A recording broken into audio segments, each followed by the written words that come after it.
অভিষেক বন্দ্যোপাধ্যায় এই টাকা কোথা থেকে দিলেন এবং অর্থের উৎস জানতে চান তিনি। যদিও চেক পেমেন্টে স্পষ্ট থাকে কোথা থেকে উপভোক্তারা টাকা পেলেন। এবার মমতা বন্দ্যোপাধ্যায় সভা থেকে ঘোষণা করলেন, বয়স্কদের বার্ধক্য ভাতা কেন্দ্রীয় সরকার বন্ধ করে দিয়েছে। আমি চেষ্টা করছি এটা অন্তত ধাপে ধাপে করে দেওয়া যায় কিনা সেটা পরে ঘোষণা করব। তবে বিষয়টা আমার মাথায় আছে। একদিন আগেই ডায়মন্ড হারবারে নিজের লোকসভা কেন্দ্রে শ্রদ্ধার্ঘ্য হিসাবে বার্ধক্য ভাতা দিয়েছেন তৃণমূল কংগ্রেসের সর্বভারতীয় সাধারণ সম্পাদক অভিষেক বন্দ্যোপাধ্যায়। এমনকি রাজ্য সরকার না দিলে দলের পক্ষ থেকে তিনি দেবেন বলে জানিয়েছেন। অভিষেকের এই মাস্টার স্ট্রোকে বেসামাল বিরোধী দল বিজেপি।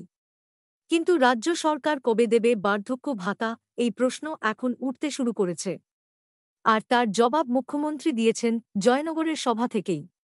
তবে এখান থেকেও কেন্দ্রীয় সরকারকে বাংলাকে বঞ্চনার অভিযোগ তুলেছেন মুখ্যমন্ত্রী। এদিকে অভিষেক বন্দ্যোপাধ্যায়ের পক্ষ থেকে চেক পেয়ে বয়স্ক প্রবীণ মানুষজন অত্যন্ত খুশি। তবে অভিষেক বন্দ্যোপাধ্যায় রাজ্য সরকারের কাছে অনুরোধ করেছিলেন, কোনোভাবে সরকারের পক্ষ থেকে যদি গোটা রাজ্যে এই ভাতা চালু করা যায়।